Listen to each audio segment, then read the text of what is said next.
लगता है अमेरिका अब ईरान के साथ साथ भारत से भी अपने रिश्ते खत्म करके ही मानेगा। वैसे भी इतिहास गवाह है कि किसी भी देश के साथ अमेरिका की ज्यादा नहीं बनी, क्योंकि अमेरिका जितना प्रेशर रूस, चाइना या ईरान पे नहीं बना पाता उतना अपने सहयोगी देशों पर बनाता है, उन्हें सबसे ज्यादा परेशान करता है। जबकि रूस, चाइना और ईरान खुलेआम अमेरिकी प्रतिबंधों की धज्जियां उड़ाते रहते। अब आज की ही खबर लीजिए कि ईरान ने भारत को क्रूड ऑयल की पेशकश क्या की कि वहां से व्हाइट हाउस चिल्लाने लगा। दरअसल खबर के अनुसार ईरानी नेशनल ऑयल कंपनी ने भारत की तेल व्यापारी कंपनियों को सस्ते दरों में क्रूड ऑयल देने की पेशकश की है। रॉयटर्स के मुताबिक ईरान जो भारत को तेल बेचना चाहता है वो गल्फ कंट्रीज और अमेरिका से $7 से सस्ता है। इसके अलावा अगर भारत ईरान का ये क्रूड ऑयल खरीदता है तो हॉर्मुज स्ट्रेट में जो अन्य भारतीय जहाज यानी जो एलपीजी लेकर आते जाते हैं उन्हें भी ईरान इमीडिएटली गेट पास देगा।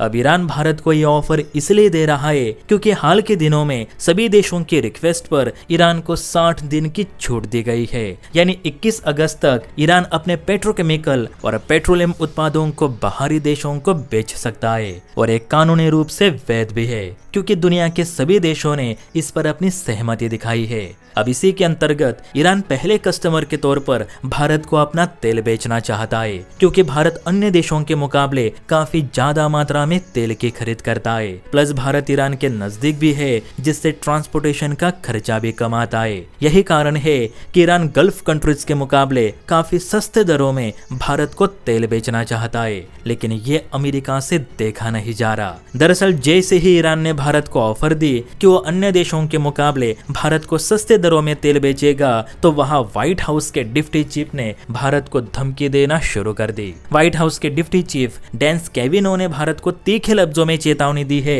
कि भारत ईरान से किसी भी प्रकार की तेल खरीद ना करे, क्योंकि अमेरिकी प्रतिबंधों का उल्लंघन होगा। डैन का कहना है कि अगर भारत ईरान से तेल खरीदता है तो ईरान अधिक पैसे कमाएगा और वो यही पैसा अपने परमाणु कार्यक्रम पर खर्च करेगा, क्षेत्रीय सशस्त्र समूहों के समर्थन पर खर्च करेगा, हिजबुल्लाह, हमासी और हुतियों को भी देगा। इसलिए भारत ईरान से तेल ना खरीदे, भले ही वो कितने ही सस्ते दरों में क्यों ना दे रहा हो। व्हाइट हाउस के डिप्टी चीफ ने ये भी कहा कि भारत हमारी इन बातों को हल्के में ना ले, हम भारत को दोबारा वार्निंग या चेतावनी नहीं देंगे। अगर भारत ने हमारी बात नहीं मानी और ईरान से तेल खरीद जारी रखी तो हम हॉर्मुज पार करते ही हमारे नाकाबंदी के पास भारतीय जहाजों को उड़ा देंगे। हमें बिल्कुल भी बर्दाश्त नहीं करेंगे कि कोई ईरान से तेल खरीदे। अब देखिए दोस्तों, एक तो अमेरिका सबसे महंगा तेल बेचता है और प्रतिबंधों की आड़ में दूसरे देशों को अमेरिका या गल्फ कंट्रीज का तेल खरीदने पे मजबूर भी करता है।